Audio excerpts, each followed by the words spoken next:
you can expect a in-depth review, you know, you can expect a UK review of these Moonshot products in 2021. The first product I'll talk about is this Moonshot Micro Correct Fit Cushion, and I got it in the shade 201. And this product claims to be a lightweight foundation that's buildable, but also long-lasting and high coverage. So right now I have a lot of acne scars due to a recent hormonal breakout, so let's see if the cushion is good at covering those spots that I'm concerned about. My skin's pretty ugly at the moment, so bear with me guys. Let's just start off with the right side, which has a lot of more scars. Here it is. It's hiding from the inside. This is the first layer.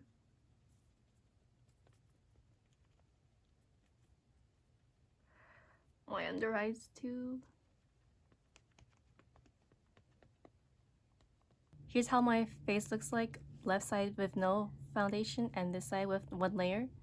So as you can, it's not, one good thing, it's not sticky at least. And it adheres pretty quickly into your skin. And with just the first layer, you can still see some pores on my nose and the dark acne scars. My dark circles seem to be a bit covered. So let's see how it looks like with more layers. Off camera, I did the rest of my face, so here's a little close-up of how it'll look. So I wouldn't say that this is a high coverage foundation because you can still see these dark spots. I also mostly focused on building up coverage on the areas with redness, so like around my nose with the pores and any acne spots, especially around my chin. So I think in general, like from afar, it does a good job at covering like my overall redness.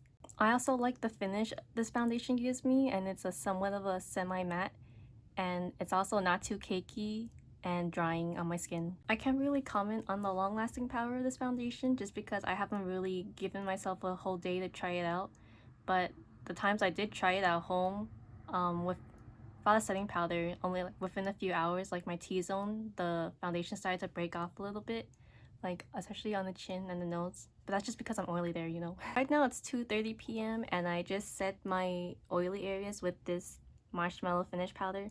So I'll probably check in with you guys in like, I don't know, several hours and see how this foundation lasts.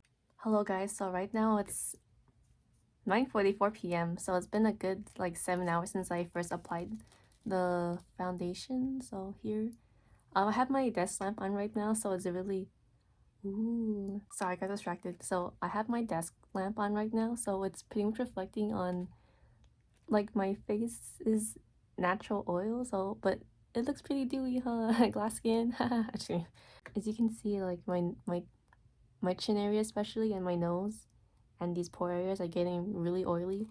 So let's just gonna, I already kind of tapped on it a little bit, but I'll use this oil blotting paper just to show you guys how much oil is created from. So this is just my nose alone, and then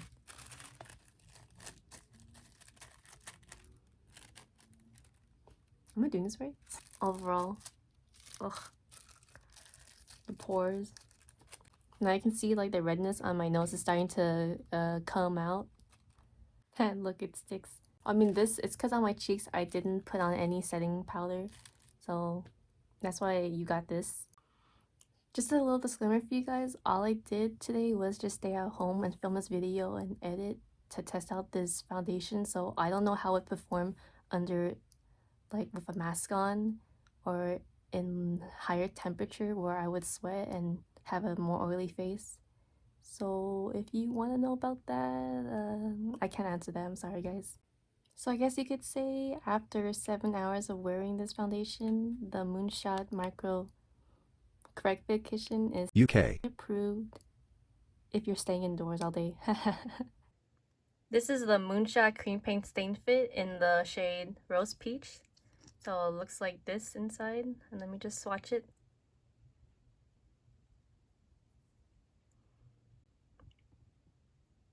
On my hand, the swatch looks pretty dark, but as you can see from my swatch on my lips here, that the color actually comes out more of a light pink. The next product I have is the Moonshot Stick Extreme Pro in the shade Urban Mauve, and it's another one of Moonshot's matte lipsticks, and it opens like this. So let me swatch it. The formula is pretty soft and it's actually not too dry on the lips. The shade looks more brick red on my hand, but when I put it on my lips, it actually has more of a pink shade. Here's my thoughts on the Stick Extreme Pro, which I'm currently wearing right now. So I'm generally very impressed by the formula and texture it has. I normally don't like wearing matte lipsticks just because it accentuates the lines of my lips. So when you wear these, I would please remember to like exfoliate your lips and wear chapstick, or else your lines will definitely show through the product and it's not pretty. However, I don't really have many good things to say about the cream paint Stainfit just because this product isn't really buildable. As you can see from my hand swatch, it's pretty thick in consistency. So when you apply, you have to really make sure you don't put too much, or else it's gonna look like a big cakey mess. So this is probably my least favorite lip product out of the Lucky Box I received, and this one is a lot better than the Stainfit. I also forgot to mention that the smell and taste of this lip stain is kind of weird, so I do not recommend this. Here's the eyeshadow palette I received in my Lucky Box, and apparently for full price it retails for $30 for this small thing, not even as big as my hand. So here's how the inside looks like, and it comes in 10 shades. As you can see here, the palette is arranged into two different sides, like separate quads, to create two different looks. The left side is called Romantic Dream, and this right side is called Night Over. I mean, of course, there's nothing stopping you from mixing and matching different colors from both sides, but I just like the way it's presented because I have a tendency to do really simple looks. Right now, I'm going to be swatching in the way the shades are presented in two halves. So here's the first shade, which is a base color, and it's called Magnolia, and it's a soft ivory. Next is a somewhat sheer shade called Chandelier, and it's described as a pink white glitter. This shade is called Classy Coat, and it's a rose brown. This shade is called Rose Milk Tea, and it's indie pink. And then for the deeper shade of the quad, we have Antique Boutique, and it's a brick brown. For the other side, we have the base color called Petite Twilly, which is a soft peach. This is the shimmer shade called Eiffel Night, and it's described as a champagne gold glitter. Next, we have Creme Brulee, which is a golden brown. Here we have the shade Sensual Beret, which is a deep burgundy.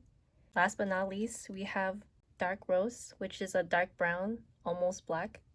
This is how all the shades look like swatched on my arm.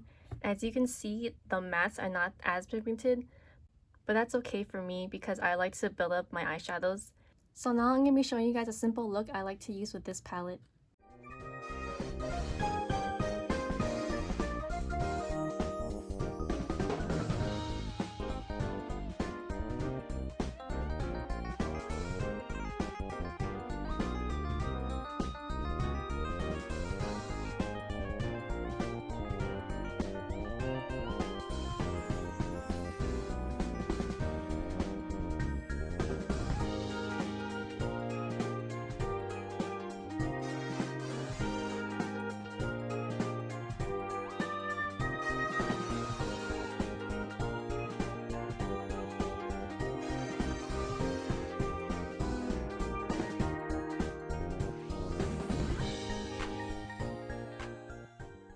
So this is a completed eye look using this palette.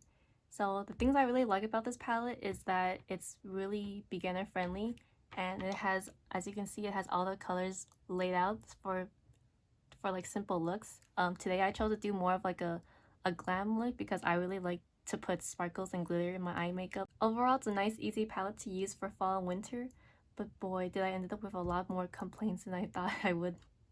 My main complaint about this palette is that it could just be a quad by itself and no one would be able to tell. They have these two sides that's supposed to be like different looks, but after playing around with this palette for quite a while, I realized like doing looks for this side and this side, it's pretty much looks the same on my eyes. So you saw on my arm how each shade look really different.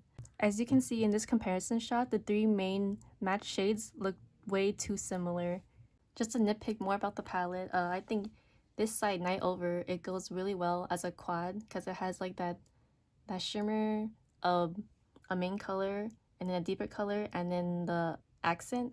But for this side, Romantic Dream, it's just what? Because like you got these 2 shades here that are too similar. It's pretty much just like a wasted space. They could have done something with this shade at least, but they didn't. If you're looking for a palette that's versatile, I would definitely not recommend this one just because there's too many similar shades. And actually these 2 like deeper shades are kind of pretty similar in color too. So Moonshot, what are you doing? Like, why would you charge $30 for this? You know, even a discount, it's like not that worth either.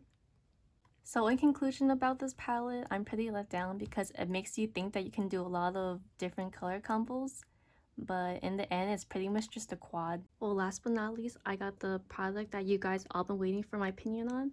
So let's see if these products fit in this. So I'm just gonna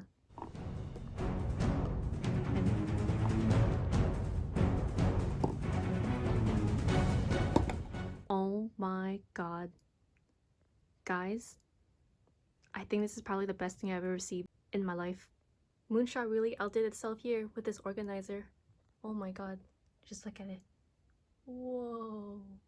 Well, I hope you guys all enjoyed that 2020 Moonshot Lucky Box review. I'd like to give a special shout out to Liz again for telling me about this, and it gave a pretty good video idea. So thank you very much, Liz. That's all I have to say for now. So see you in the next video, maybe. I don't know what I'm gonna buy next.